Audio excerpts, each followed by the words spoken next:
భగవద్గీతలో శ్రీకృష్ణ పరమాత్మ చెప్తారు. ఏమంటారంటే, ఈ ప్రపంచంలో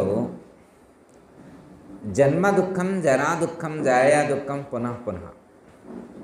అర్థమేనమ్మా? జన్మ వల్ల దుఃఖమేముంది, వ్యాధుల వల్ల దుఃఖమేముంది, అలాగే మరణం వల్ల కూడా దుఃఖమే ఉంది. జన్మ దుఃఖం, జరా దుఃఖం, జాయా దుఃఖం పునః పునః. ఇందులో ఎక్కడా కూడా హ్యాపీ ఉన్నట్టేమీ కనిపించదు. ఈ దుఃఖాలన్నీ పోవాలంటే, మనకున్నటువంటి దుఃఖాలన్నీ పోవాలి అంటే వీటన్నిటికీ కంక్లూషన్, ముగింపు మరణం.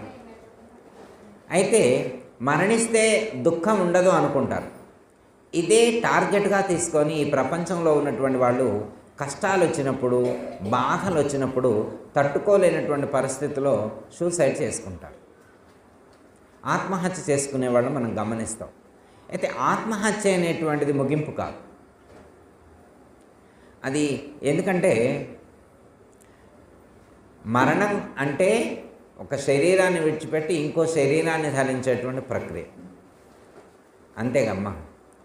అందుకని ఇప్పుడు యాదృచ్ఛికంగా పరమాత్మ మనకు ఈ శరీరం ద్వారా ఎలాంటి కర్మలు ఎంతవరకు అనుభవించాలో అంతవరకు అనుభవిస్తే ఓకే.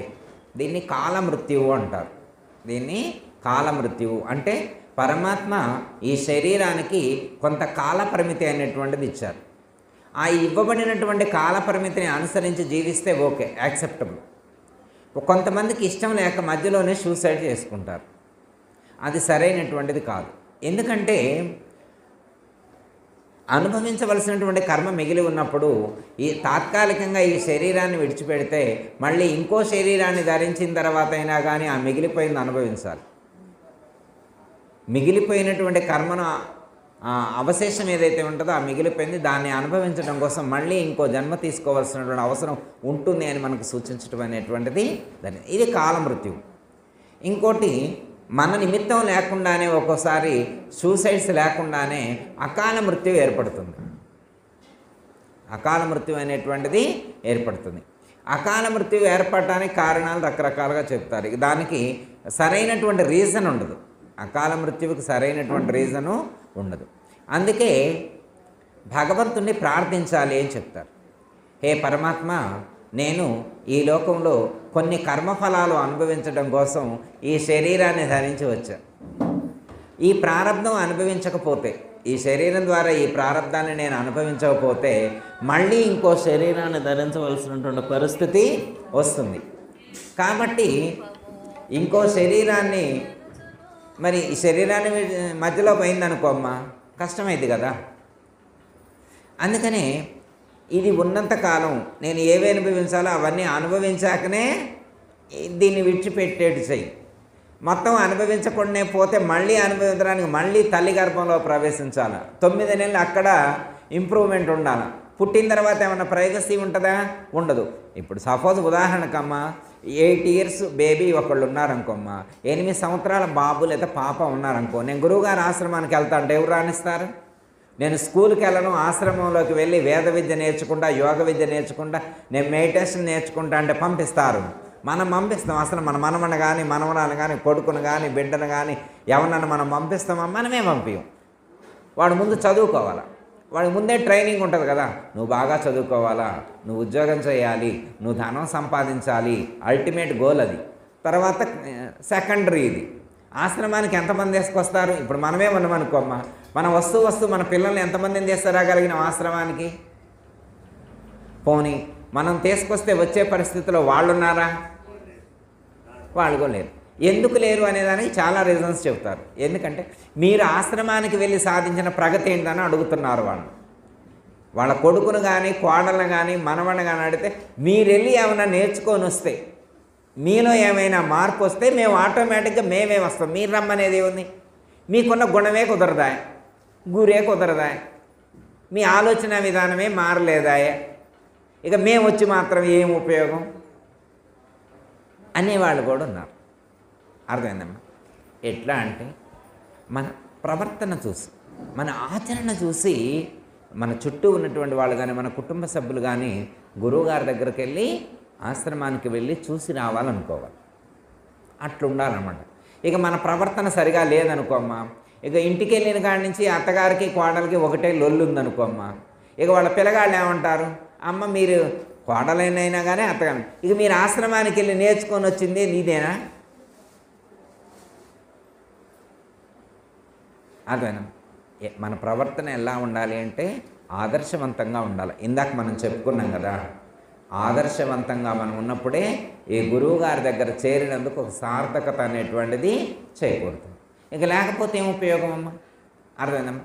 కాల మృత్యువు అంటే అదే అమ్మా. అకాల మృత్యువు అంటే మన ప్రయత్నం లేకుండా, మన ప్రమేయం లేకుండానే మనం చేసేటువంటి చిన్న చిన్న పొరపాట్ల వల్ల మధ్యలోనే శరీరాన్ని విడిచిపెట్టాల్సిన పరిస్థితి వస్తుంది. అది మనం చేసిన పొరపాట్లు ఉంటాయి. మనం చేసిన పొరపాట్లు, మనకు విధించినటువంటి ధర్మాన్ని మనం పాటించకపోతే మధ్యలోనే పోతుంది, ఈ మధ్యలోనే రాలిపోయింది. అర్థం.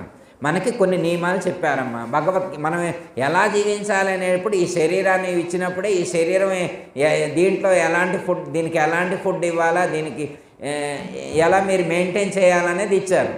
మరి మెయింటెనెన్స్ సరిగా లేకపోతే, ఇప్పుడు ఫోన్ ఉందనుకోమ్మా, ఫోన్ కొనుక్కున్నప్పుడు అది ఎలా వాడుకోవాలో చెప్పారు, మెయింటెనెన్స్ సరిగా లేకపోతే స్టక్ అయిపోయింది.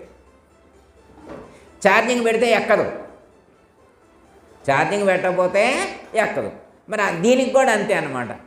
సరిగ్గా మెయింటైన్ చేయలేదనుకో, ఇక ఛార్జింగ్ ఎక్కదు, ఇక రీఛార్జింగ్ ఎక్కదు. ఛార్జింగ్ ఎక్కకపోతే ఈ ఫోన్ పక్కన పడేస్తారు. ఇక ఆ సిమ్ తీసి ఇంకో ఫోన్లో వేయాలి. ఇంకో ఫోన్ అంటే ఇంకో శరీరంలో వేస్తారు. ఇంకో శరీరం కంఫర్ట్గా ఉండొచ్చు, కంఫర్ట్గా లేకపోవచ్చు. ఇంత మంచిగా ఇచ్చిన శరీరం నీకు నచ్చకపోతే అప్పుడున్న ఆలోచన విధాలకు తగ్గ శరీరాన్ని అప్పుడు ఇస్తారు. ఇంకా ఇబ్బంది అయింది, అప్పుడు ఇంకా ఇబ్బంది అయింది. అది తెలియదు అన్నమాట. చాలామందికి అది తెలియక వాళ్ళ యొక్క ప్రవర్తన వల్ల, వాళ్ళ యొక్క ఆలోచన విధానాల వల్ల, వాళ్ళ జీవన శైలి వల్ల వాళ్ళు అకాల మృత్యువును పొందుతున్నారు. అందుకే నిరంతరం పరమాత్మను ప్రార్థించాలి. పరమాత్మ, నీవు ఈ శరీరాన్ని ఏ నిమిత్తమైతే ఇచ్చావో ఆ నిమిత్తం పూర్తయ్యేంత వరకు కూడా ఆరోగ్యంగా ఉంచేట్లు చూడు, ఆరోగ్యంగా ఉండేట్లు చూడు. ఇక లక్ష్యాన్ని చేరిన తర్వాత నీ ఇష్టం, దాన్ని ఆడబడేసినా మా సంబంధం లేదు. అర్థమైందా? అయితే మనకు అనిపించాలి, లక్ష్యం పూర్తయిందని మనకు అనిపించాలి. అర్థమైందమ్మా? ఉదయం కూడా చెప్పుకున్నాం, గురువుగారి దగ్గర చేరిన తర్వాత 12 సంవత్సరాలకు లక్ష్యం పూర్తయింది. లక్ష్యం పూర్తయింది. అయితే మనకి 12 ఏళ్ళు దాటినాయి కదా, 12 ఏళ్ళు దాటినాయి కదా, ఇప్పుడు మనం పోవచ్చు. యాడికి పోవచ్చు? 12 ఏళ్ళు దాటితే ఇక పైకి పోవచ్చు. మరి పోవడానికి మీరు రెడీ అనంటే ఎంతమంది ఉంటారు రెడీ? ఇంటికాడ ఫోన్ చేసి రావాలి. మా మనవరాలకు చెప్పాలి, మా మనవరాలకు వస్తా లెక్కప్పు చదువుతాను, లెక్కప్పు ఇంటికి పోయాక మనం చూసుకుంటాం. అంటే ఇంకా మనం రెడీ టు మూవ్ లాగా లేవు. ఇంకా కొన్ని వర్క్స్ ఉన్నాయి, పెండింగ్ వర్కులు ఉన్నాయి. మరి పెండింగ్ వర్క్ ఎప్పుడు పూర్తి కావాలా, ఎప్పుడు తెగాల? ఇప్పుడు ఒక ఇల్లు ఖాళీ చేసి ఇంకో ఇంట్లోకి వెళ్తున్నాం అనుకోమ్మా, ఒక ఇల్లు ఖాళీ ఇంకో ఇంట్లోకి మనం వెళ్ళేప్పుడు ఏం చేస్తాం? పాత ఇంట్లో ఉన్నాయన్నీ వదిలేస్తాం, స్క్రాప్ అంతా అక్కడే పడేస్తాం. ఇక విలువైనవి ఉంటే అవి పట్టుకోకపోతాం, విలువైనవి ఉంటే అటు పట్టుకోం. అలాగే ఇప్పుడు ఇందులో కూడా దీన్ని ఖాళీ చేయాల్సి వస్తే దీంట్లో స్క్రాప్ ఏముందో అక్కడ వదిలేద్దాం, వాల్యుబుల్స్ ఏమైనా ఉంటే అది పట్టుకొని పోదాం. కొత్త ఇంట్లో పోతే, ఒకడు కొత్త ఇల్లు కావాలనుకున్నాడు, ఆడికి పోతే స్క్రాప్ వదిలేద్దాం, వాల్యుబుల్స్ పట్టుకుందాం. మనం ఇంకా ఇల్లే సర్దుకోవాలి, అసలు ఏది వదిలిపెట్టాలో ఏది పట్టుకోవాలో ఇంకా తెలిస్తే కదా. అంటే మీరంటే ట్రైనింగ్ అయి ఉన్నారు, 12 years దాటింది, ఓకే. కొత్త వాళ్ళకి ఇదంతా ఎవరికి? కొత్త వాళ్ళకి. పాత వాళ్ళు ఏముంది? రెడీ టు మూవ్ లాగానే ఉన్నారు. ఎప్పుడంటే అప్పుడు పోవడానికి రెడీగా ఉన్నారు.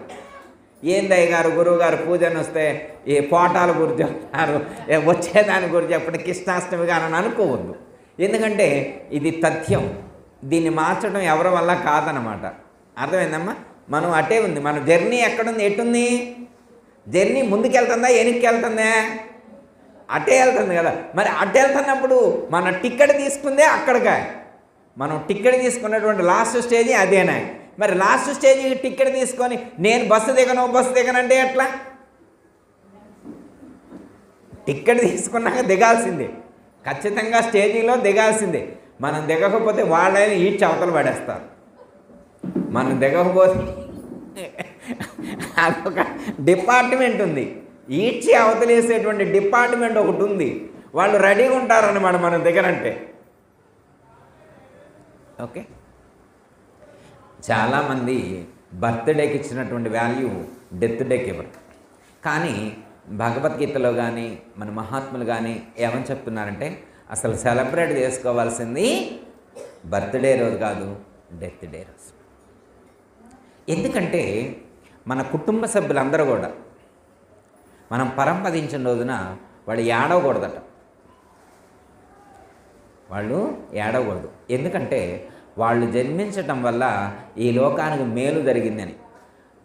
ఇప్పుడు మనం చాలామందిని చూస్తాం. ఇప్పుడు నాయన గారు పరంపదించినప్పుడు కానీ, సీతమ్మ గారు పరంపదించినప్పుడు కానీ, ఈశ్వరరావు గారు పరంపదించినప్పుడు కానీ, లేకపోతే పార్థివ్ గారు పరంపదించినప్పుడు, లేకపోతే నాగరత్నయ్య గారు పరంపదించినప్పుడు, లేకపోతే నారాయణరావు గారు పరంపదించినప్పుడు, ఇట్లా కొంతమందిని మనం గమనించినప్పుడు ఏమవుతుందంటే వచ్చిన వాళ్ళందరూ సాటిస్ఫై అవుతారు. అర్థమైందమ్మా?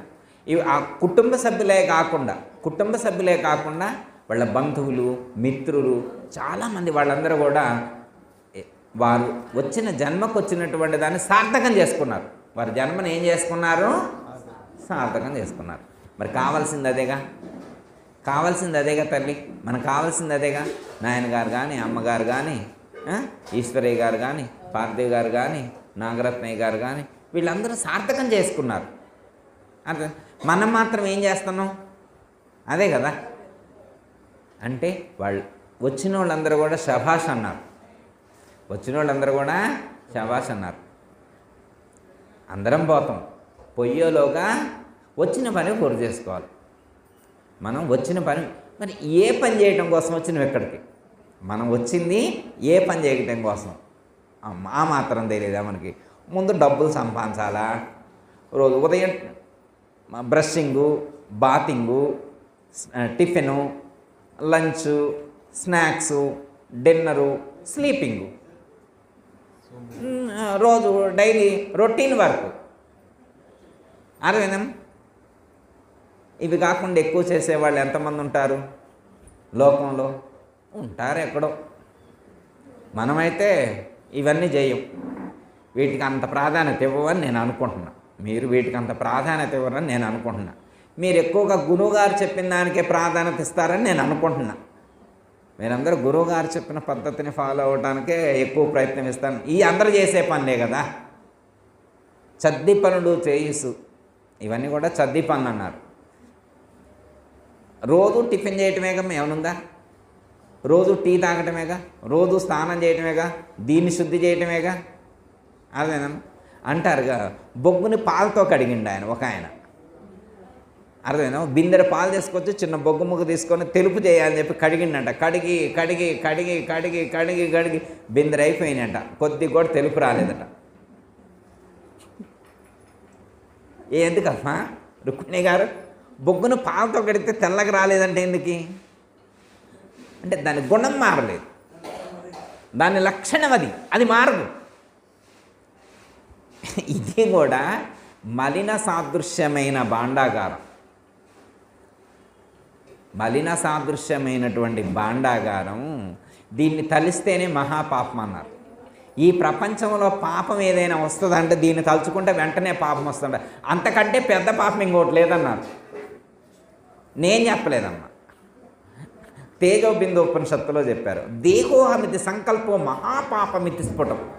ఈ ప్రపంచంలో ఉన్న పాపాలన్నింటికంటే పెద్ద పాపం ఏదైనా ఉంటే అంటే ఈ శరీరం నేను అనుకోవటం అంట. నాకేం తెలుసు మరి ఎందుకని?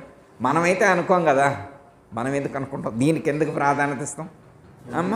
దీనికోసం సబ్బు తక్కువైందని ఎప్పుడైనా ఫీల్ అయిన రోజు కానీ, సున్నిపిండి తక్కువైందని, హెయిర్ స్టైల్ బాగలేదని కానీ, కొబ్బరి నూనె పెట్టలేదు కానీ, నెయిల్ పెయింట్ వేయలేదని కానీ, పెర్ఫ్యూమ్ కొట్టలేదని కానీ, షర్ట్ ఇస్త్రీ చేయలేదని కానీ ఏమైనా ఫీల్ అవుతామా?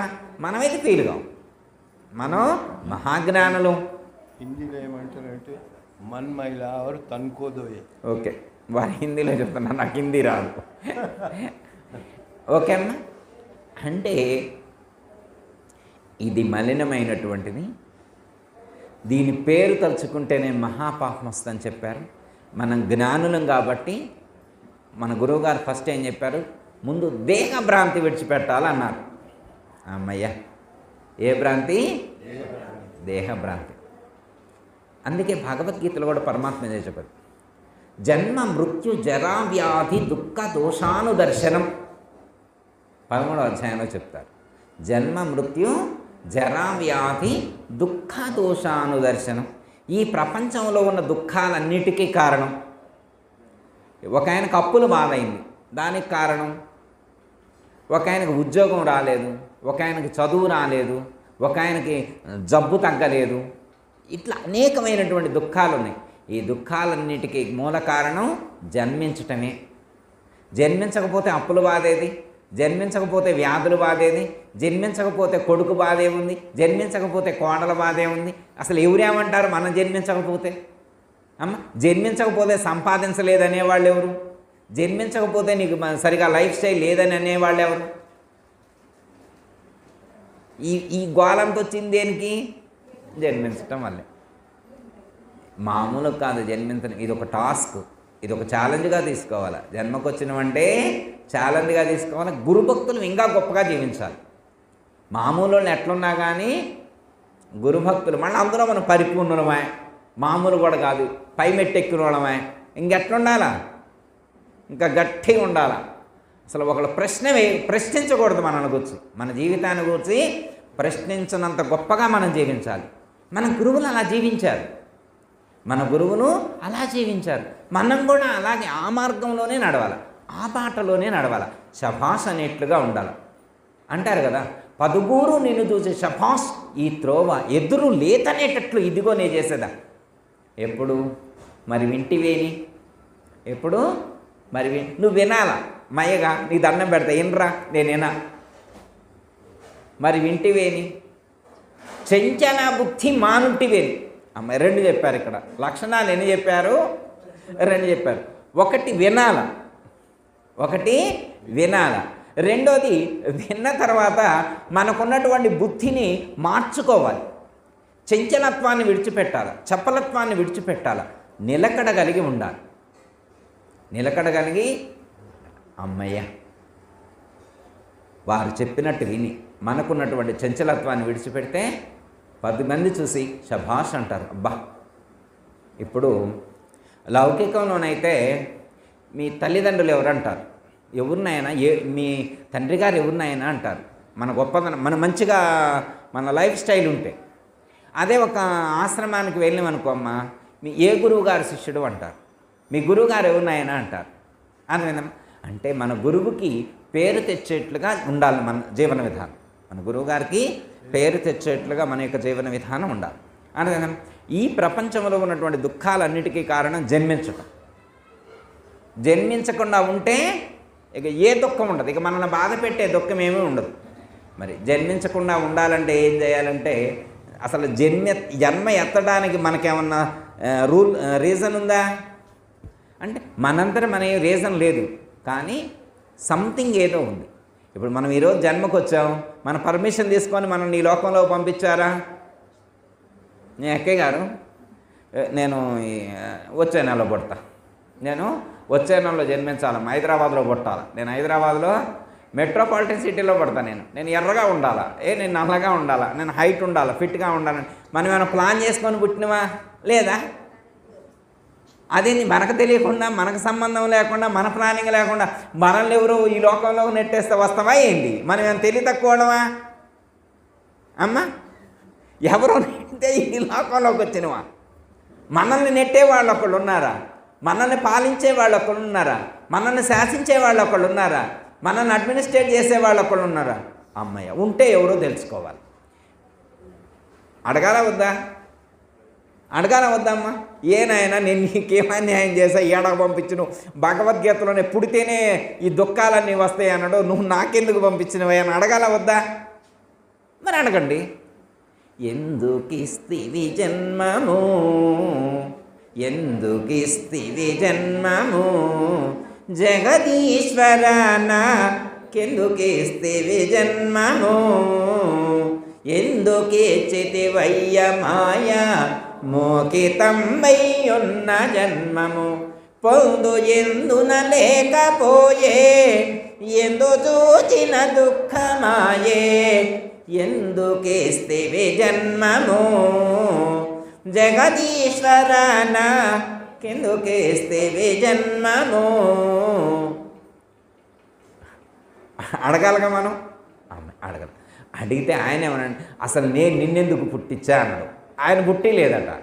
ఇక చూడండి బాగానే ఉంది, గొడవ పెట్టుకుంటే ఎట్టు ఉంటుంది అనమాట. ఆయన అడిగితే నన్నెందుకు పుట్టించానంటే నేనెందుకు పుట్టించానండి. మరి నేనెట్టు పుట్టా అంటే నీ కర్మఫలంతో నువ్వు పుట్టినావు, నాకేం సంబంధం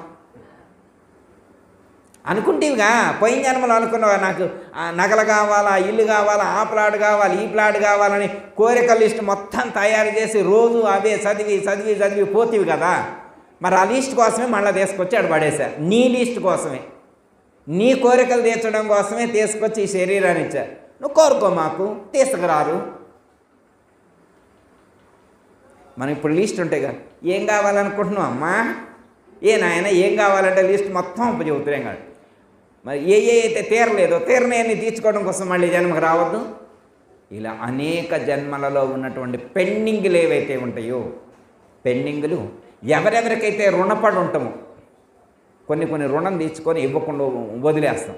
కొన్ని తెలిసి, కొన్ని తెలియక, కొన్ని తెలిసి, కొన్ని తెలియక, అవన్నీ మిగిలిపోయి ఉంటాయి. అయాచితంగా తీసుకున్న ప్రతిదీ చెల్లించాల్సిందే.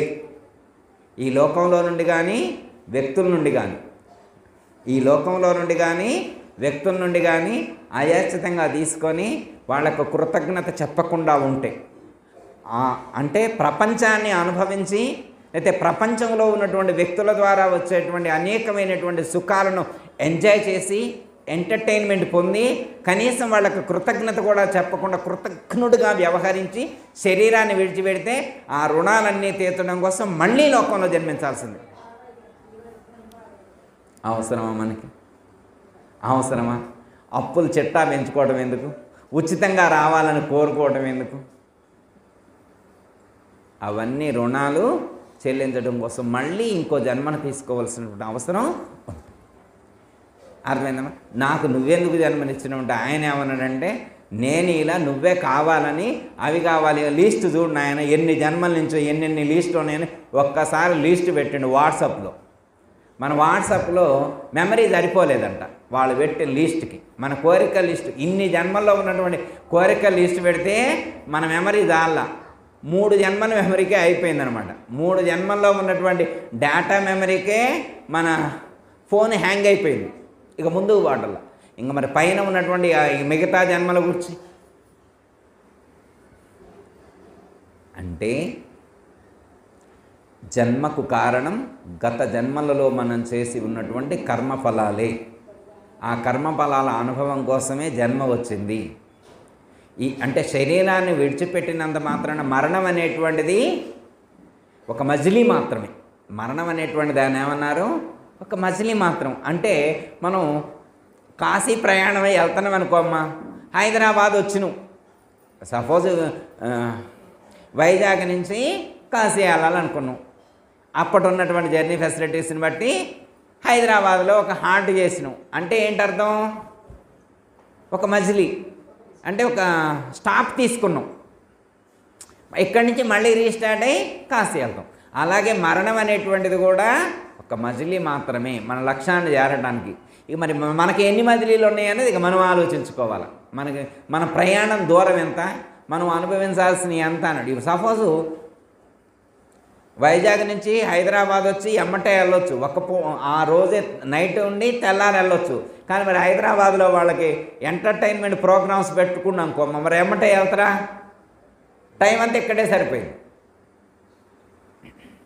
అదే ప్లానింగ్ కూడా తెలుసుకోవాలి, లక్ష్యాన్ని గుర్తెరగాలి. ఏ లక్ష్యం కోసం వచ్చాము అంటే శరీరం ద్వారా గత జన్మలో చేసిన కర్మఫలాలు అనుభవించడం కోసం ఇవ్వబడింది. వాటిని అనుభవిస్తూ జన్మ యొక్క లక్ష్యార్థం ఏదైతే ఉన్నదో దాన్ని గుర్తెరిగి ఆ యొక్క లక్ష్యం వైపు అడుగులు వేయాలి. మనం ఎంతవరకు వేస్తున్నాం అనేటువంటిది ఎవరిది వాళ్ళు చెక్ చేసుకోవాలి. నాదేముంది, మీరైనంతే, నేనైనా అంతే. ఓకేనా? లోకంలో మనం జన్మిస్తే ఎట్లా సెలబ్రేట్ చేస్తారో దేవతలు జన్మిస్తే కూడా సెలబ్రేట్ చేస్తారు. అర్థమైందమ్మా? ఇప్పుడు శ్రీకృష్ణ పరమాత్మ జన్మించారు, సెలబ్రేషన్ చేస్తామా లేదా? మరి వినాయకుడు పుడితే, మరి సుబ్రహ్మణ్య స్వామి పుడితే, శ్రీరాముడు జన్మిస్తే, పరమేశ్వరుడు జన్మిస్తే, అంటే దేవతల యొక్క జననం మనకు ఒక ఫెస్టివల్ సెలబ్రేషన్. అర్థమైందమ్మా? మరి గురువుగారు జన్మిస్తే ఎంత విశేషమమ్మా! దేవతలు జన్మిస్తే ఎంత విశేషమో, మహాత్ములు, జగద్గురువులు వారు జన్మించారు అంటే కొన్ని లక్షల మందిని తరింపజేస్తారు. ఇంత అనేటువంటిది మనం చెప్పలేమన్నమాట. ఇంకో గొప్ప విశేషం ఏంటంటే అమ్మా, శ్రీరాముడు, శ్రీకృష్ణుడు, పరశురాముడు, నరసింహస్వామి అవతరించారనుకోమ్మ, వాళ్ళ యొక్క అవతార ధర్మాలు వేరు, వాళ్ళ యొక్క అవతార ధర్మాలు వేరు. మరి గురువుగారు జన్మిస్తే వీరి యొక్క అవతార ధర్మం వేరు. వాళ్ళ యొక్క అవతార ధర్మం ఏంటి? దుష్ట శిక్షణ, శిష్ట రక్షణ. దుష్టులను సంహరించడం కోసం వాళ్ళు ఆయుధాలు పడతారు. ఏ అవతారమైనా, రాముడైనా, కృష్ణుడైనా, వెంకటేశ్వర స్వామి అయినా, నరసింహస్వామి అయినా, ఎవరైనా ఏం చేస్తారు? ఆయుధాలు ధరించారు. మరి గురువులు కూడా అవతరించారు కదా. ఇప్పుడు దత్తాత్రేయుడు కూడా విష్ణుమూర్తి యొక్క త్రిమూర్త్యాత్మక అంశతో జన్మించారు కదా. దత్తాత్రేయుడు ఎప్పుడైనా ఆయుధాలు బట్టి యుద్ధం చేసినట్టు తెలుసా మనకి? అర్థమైందా? మన గురువుగారు ఉన్నారనుకోమ్మ, ఈ గురువులందరూ కూడా మరి అవతరించారు. వీరు ఏమైనా కత్తులు పట్టుకొని కానీ ఎప్పుడైనా యుద్ధాలు చేశారా? చేయలేదు. బాహ్యంగా యుద్ధం చేయలేదు. వీరి యుద్ధం ఎలా ఉండేది అంటే, వీరు ప్రపంచంలో కాదు యుద్ధం, వీరి అంతర్ముఖం, అంతరంగంలో ఉన్నటువంటి శత్రువులను హతం చేసేటువంటి యుద్ధం వీరు. వీరు బయటికి కాదు యుద్ధం చేసింది. వీరి యుద్ధం ఎలా ఉంది? మన లోపలికి కొనసాగింది. మన అంతరంగంలో యుద్ధం చేశారు వారు. మనం వారు చేయటం కాదు, మనతో చేయించారు. డిఫరెన్స్ లేదు ఆ అవతారాలకి ఈ అవతారాలకి. ఆ అవతారంలో హింస ఉంటుంది, ఈ అవతారంలో అహింస. అర్థమైందమ్మా? ఆ అవతారంలో కోపం ఉంటుంది, ఈ అవతారంలో శాంతం ఉంటుంది. ఆ అవతారంలో క్షమ అనేది ఉండదు, కానీ ఈ అవతారంలో క్షమించగలుగుతారు. ఇప్పుడు దుర్యోధనుడు తప్పు చేశాడని క్షమించరు అక్కడ. రావణాసురుడు తప్పు చేశాడని క్షమించరు అక్కడ. హిరణ్యకశిపుడు తప్పు చేశాడని క్షమించరు అక్కడ. కానీ ఇక్కడ వీరు క్షమిస్తారు. తప్పు చేసినటువంటి శిష్యుణ్ణి క్షమించి వాళ్ళలో మంచి పరివర్తన కలిగేట్లుగా తీర్చిదిద్దుతారు. ఇక్కడ వీరి యొక్క అవతార ధర్మం ఇది. ఎంత దయ చూపుతారమ్మా, ఎంత కరుణ చూపుతారు, ఎంత ప్రేమను ప్రకటిస్తారు. మొన్న కూడా మనం చెప్పుకున్నాం, ప్రేమ కంటెను ఆత్మ వేరే లేదనేనే, ప్రేమ కంటెను ఆత్మ వేరే లేదనేనే. అంటే ఆత్మన్నా, దేవుడన్నా, పరమాత్మన్నా ఇవన్నీ కూడా ప్రేమతత్వం. భగవంతుడన్నా, దైవమన్నా ప్రేమ కంటే మారుగా లేదు, ప్రేమ కంటే వేరుగా లేదు. అర్థమైందమ్మా? ఎక్కడ ప్రేమ స్వరూపం ఉంటే అక్కడే దైవం ఉంటాడు. ఎక్కడ ప్రేమ ఉంటే అక్కడ దైవం ఉన్నట్టే. మనం ఎంత ప్రేమ చూపిస్తాం మనం.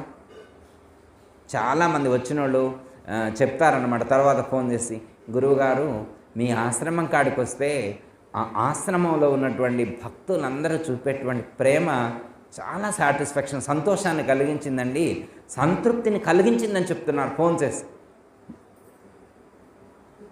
మేమెక్కడ ఇంత ప్రేమ చూడలేదండి అన్నారు. ఆశ్రమాలంటే రూల్స్ ఉంటాయి, గురువుగారు ఎక్కడో ఉంటాడు, శిష్యులు ఎక్కడో ఉంటారు, పటాటోపాలు ఉంటాయి. మీ ఆశ్రమంలో అలా లేదండి. గురువుగారే కాదు, భక్తులందరూ కూడా చాలా ప్రేమగా మమ్మల్ని ఆదరిస్తున్నారు, ఎక్కడ మేమంత ప్రేమను పొందలేదని చెప్పి చాలామంది ఫోన్ చేసి చెప్తున్నారు. అది చాలుగా మనకి. అంటే మన గురువుగారు అమ్మగారు కానీ చెప్పినటువంటి మాటను మనం పాటిస్తున్నాం. ఓకే. అంటే వాళ్ళ యొక్క చరిత్రను మనం పఠించినప్పుడు, అంటే అవతార పురుషులు కానీ సద్గురువుల యొక్క చరిత్రను పఠించాలన్నారు. పఠిస్తే ఏమవుద్దంటే అవతార ధర్మం కానీ లేకపోతే వీళ్ళ యొక్క జీవన విధానం కానీ మనకు మార్గదర్శకంగా ఉంటుంది, ఆదర్శవంతంగా ఉంటుంది, మార్గదర్శకంగా మంచిగా జీవించడానికి ఉపయోగపడుతుంది. అందరికీ జై గురు. మరిన్ని ఆధ్యాత్మిక రహస్యాల కోసం అచల బోధ, ఆత్మబోధ, భగవద్గీత, అలాగే పండుగల్లో దాగిన అర్థాలు, అంతరార్థాల కోసం మరియు యోగము, ధ్యానము మొదలైన అనేక ఆధ్యాత్మిక తెలుగు ప్రవచనాల కోసం క్రింద ఉన్నటువంటి రెడ్ కలర్ సబ్స్క్రైబ్ బటన్ను క్లిక్ చేయండి. అలాగే ప్రక్కనే ఉన్నటువంటి గంట సింబల్ను నొక్కండి. అలాగే ఈ వీడియో మీకు నచ్చినట్లయితే లైక్ చేయండి మరియు షేర్ చేయండి. జై గురు.